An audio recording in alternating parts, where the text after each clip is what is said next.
think when a doctor of your age particularly gets to this level, they're probably retiring and probably writing a lot of books and everything, but here you are doing politics.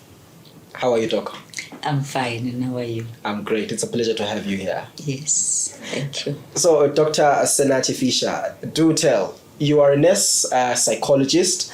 You are also a member of the board of health of funders and all that. What is motivating you to go into politics? Let me just start by saying the motivation really comes as a result of the desperation that you see across the entire South Africa. You drive around, you see the youth, idling, walking randomly, not knowing where they are going. And you can see the other youth, the young people are sleeping on the street. They've taken drugs. And weekend you go to the township, the taverns are full of the youth. So you start asking yourself about the future of this country. Mm-hmm. And I believed that if there's anything I can do with all the experience I have in the world, I think I can contribute into creating the future for South Africa. When you talk of creating the future for South Africa, I see you are a specialist when it comes to mental health and all that. What do you think of South Africa's mental health status? Well, at the moment, what I can say is that South Africa mental status is in ICU. Uh-huh. Most of the people in South Africa are not coping with their lives. Mm-hmm. And because of the multiple problems they have in their families. Many people are unemployed, their children are abusing drugs, and they have got no food on the table. And those who are working, their salaries are low, and people just appreciate very little thing. There's a lot of crime. Like South Africa is just at a crossroad. And I just believe that the mental health care of majority of South Africans is unstable at this moment. I see. As opposed to the norm that if you are having mental health challenges, you're probably going to go for a long conversation and things like that. And you have decided to take it up to your hands to say you want to probably do a couple of things, take action and solve the problems. Which other problems do you think that South Africa is facing currently? For me, what I'm seeing, I see a country that is dwindling, that is going down with its own people, economically, socially. There's a lot of poverty. The calls we get on a daily basis where people are asking for just a mere money to buy a loaf of bread.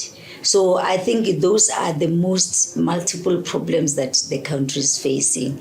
We seem to have a feeling as if we have run out of ideas of being creative, creating jobs for people, even those who are qualified or unskilled jobs that we can really think about. I've been a practicing psychologist. And when I finally thought of joining the political party, I decided just to drop my profession and go and do something, because I was seeing people desperate come into my practice. And every time I felt I could not help them. The healthcare system is unaffordable and people could not afford what they are getting. So in the end, I just felt that this kind of situation really is going to need someone that will bring significant change, like a mother.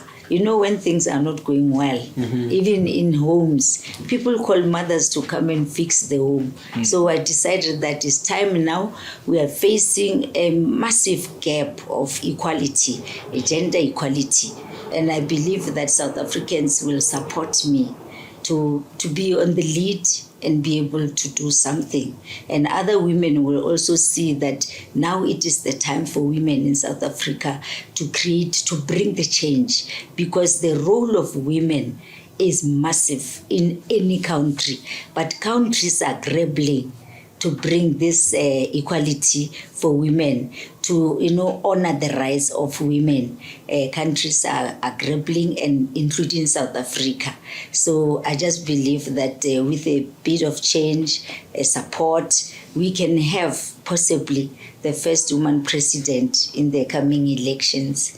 And I also believe that that woman should be me. Thank you very much, Doc, for that one. But why All Citizens Party? The party is for everybody. It is for all South Africans. We are non-discriminatory. You'll see as we go that we take up any person who is willing to rebuild South Africa with us. The door is open. We use an open door policy. When you come in, we don't look at the color of your skin. We don't look at, we don't have racism in our party. So we receive anyone who is eligible to vote across all races. Mm-hmm. Dr. Fisha, do say you speak a lot about women and the role of women. What does your gender policy look like, or what does the future of gender look like in your policy? Let me start by saying to you, when we started and we were busy with our manifesto and the vision of the party, mm-hmm. the first on the table was that we are not going to compromise in terms of putting the women in front. So we believe that our vision is that we wanted to put the first woman in parliament, and everything else that we did was about women. And we then realized that many women do not play politics. And the people that we attracted a lot of men. And to the extent that even when we get in, we are planning to train women so that they can take the rule with us. So our policy is that women first. Okay. Yeah, and we are not going to compromise on that one. We believe that South Africa is starting to be on the right path. I mean, we congratulate our first Judge President Maya. Yes, and I was the one who was very excited. I even wrote on Facebook and I said, congratulations, our mother. And the next one, South Africa must get a president. Indeed. So we feel that is a very big milestone that South Africa has achieved. Okay. Now, with the vision of the party, what do you hope to see going forward? Well, we just hope to for All Citizens Party to play a major role in the transformation of this country. We are currently preparing ourselves in terms of the upcoming local elections, because we believe that we understand how South Africa should change and how we should rebuild South Africa. So we want to be the major role players politically in this country and change the social landscape, the health aspect, the educational aspect, the poverty level. I mean, I go around and I look at the informal settlements and I ask myself, what kind of future are we creating if we have children who cannot even use a toilet, children who share rooms with their parents, who share one room with 10 people, other people? What kind of the future are we creating? So we need to have a housing policies and change this country so that we can also deal with crime and attract the investors in this country. So way forward, we want to see ourselves being the leading political party in South Africa. I like the closing statement there. Now, coming back to the local elections, you participated in the 2024 elections. What was your experience like? The experience was one of, I would say, exhilarating, but it was very challenging. It indeed showed me why women are not, taking part in politics. it's a scary stuff because men take advantage of you when you are there and you are inexperienced, you don't have anything, you still rely on them to make decisions because you are traveling in a very untreasured waters and they take advantage of you. Some of the people are just coming there to abuse you because they know you know nothing. So I was just saying to myself, if I was not a psychologist, I don't think I would have survived. So you don't get any support from the male counterparts, and at the same time, you still have to have this resilience and tell yourself that forward I'm going and never give up. So I ask myself, how many women do we have that can really sail in this hot water? It is not easy. It is not easy, but I encourage them to have the courage that I had and continue. Even now, after all that horrible experience, we are getting ready now for the local elections. Okay. And we've just started. Would you say it's South African political landscape is a level playing field for men and women? Do you think it's not level yet? It's not, it's far from being level. If you think about us, then you can start saying, this is actually almost like the first political party that has just, decided to go in and even compete on national elections. I know Patricia DeLille did that. I know Mampela Rampela started that, but they're nowhere as we speak. That is the difficulties you should experience before you can even ask that question. And even us, when we started, we always saw, we are thinking the IEC has got about 1,500 political parties that are registered with the IEC. And in these national elections, we had about maybe 44 that were taking part. But all of those ones, I'm sure there were just only 3 political parties for women. So we are far from leveling the ground. I see. So what are your expectations with the local elections? Well, the experience that we had, the preparations that we are engaging in right now should give us a mileage. The biggest problem why people are also unable to participate in politics is funding. Okay. I realize I'm a businesswoman. I understand how cost goes. I understand how money goes. But when it comes to politics, it's far beyond your expectation. It is unaffordable. You cannot fund from your own pocket. So if you are new and then in the game, there's no funder who looks at you. They all say this one has got no prospects of winning, and therefore you are not going to get any financial support. And that is the other reason why I think many people don't want to take chances, especially women, because it is unaffordable. So those are the challenges that you meet. And I think we're still very far from leveling the ground. And I was even thinking that we need to actually go to IEC and lodge a complaint that the new parties must also be supported by government. And what IEC does, they support only the parties that are represented in government, in parliament, and leave out the new ones to crawl on their own. So we are still far from actually achieving any equality for anything in this country. Indeed, you make quite a valid one there. Your manifesto speaks a lot about corruption, immigration, it speaks a lot about youth. Would you like to explain more about what that looks like in your manifesto? The All Citizens Party is very clear about how we are going to empower the youth.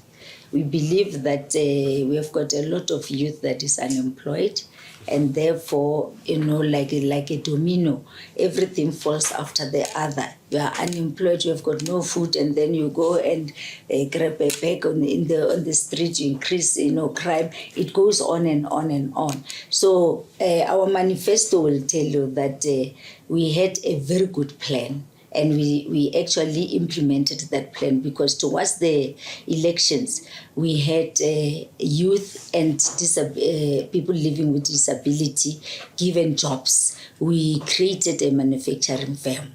And we believed that after that, it was giving a lot of hope that we can actually create a lot of jobs for the youth.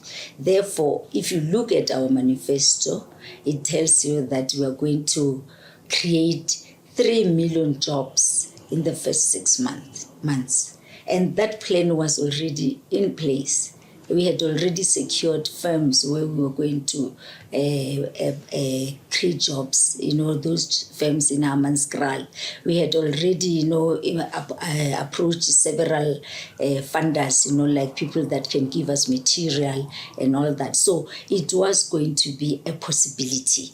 People are saying 3 million jobs in 5 years, and we were saying the situation is rife. It's 3 million jobs in 6 months. And because we are in business also, we understand how to create a job. That is what we had planned to create for South Africa, not only the youth.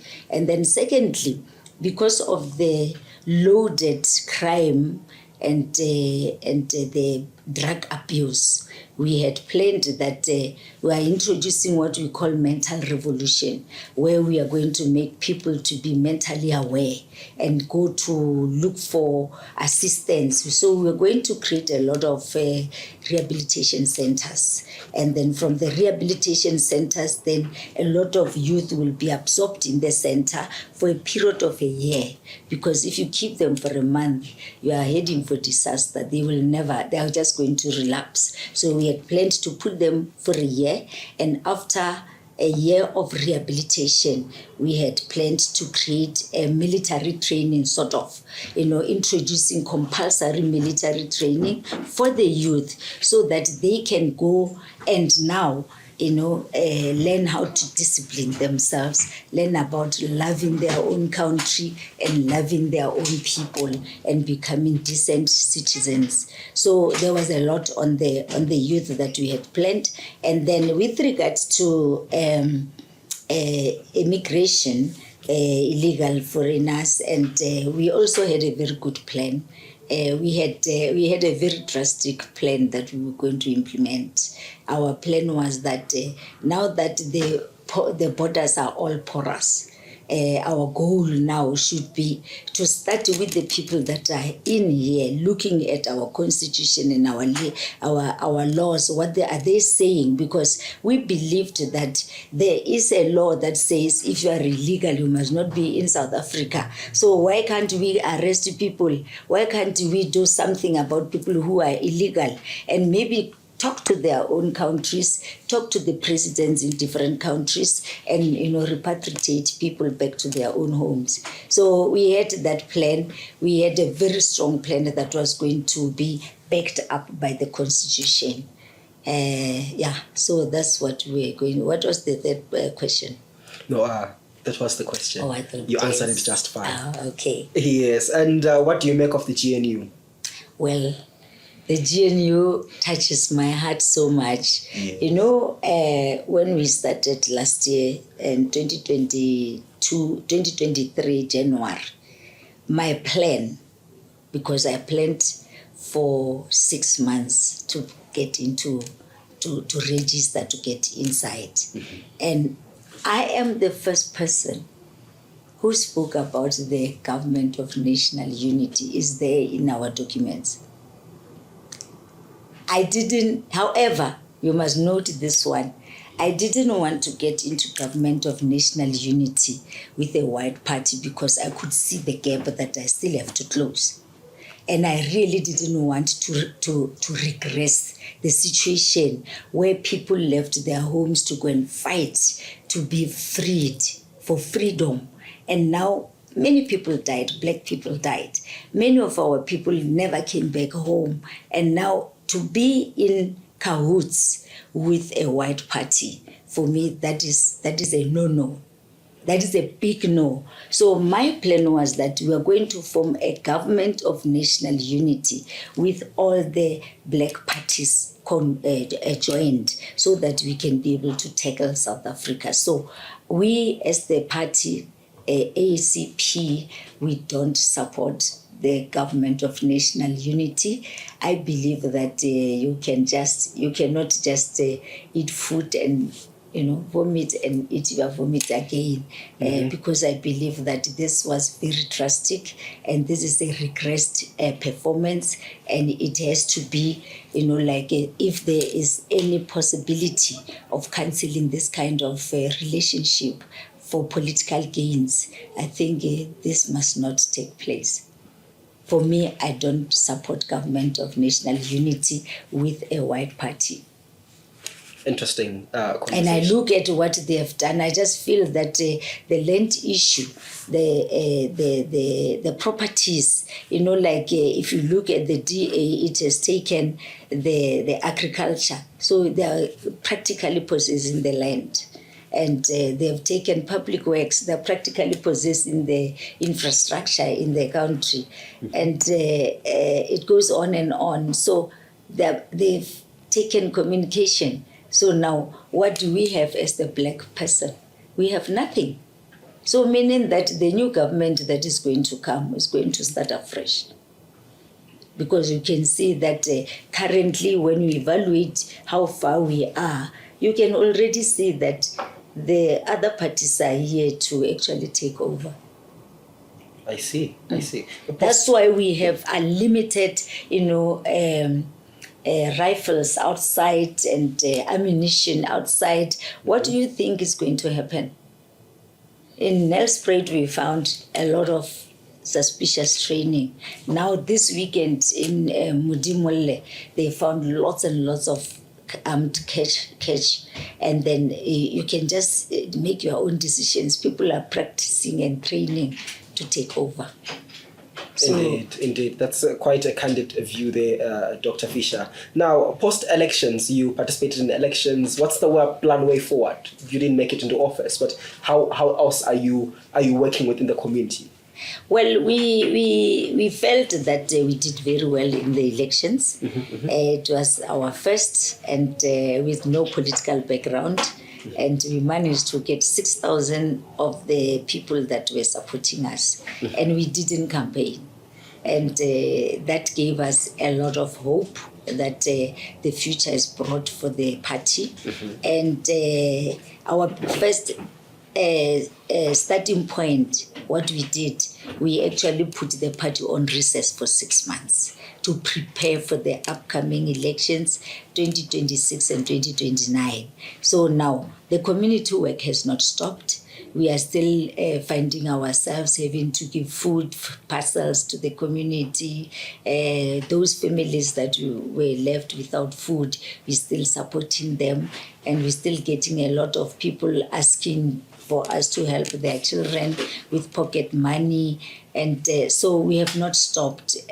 Our members are busy. They are working on their own. They're empowering the communities. They are giving political education, because we also realized and find out that many people didn't vote, not because they didn't want to. They are not even registered voters.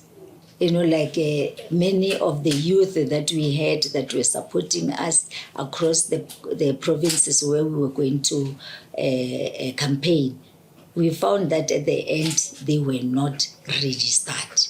So a lot of political education is needed so that South Africans can start knowing that it is their right to make their voice to be heard, so that they can create the future for themselves. And what's the state of voter education according to you in this country? What does it look like? Does it look like it's going to change?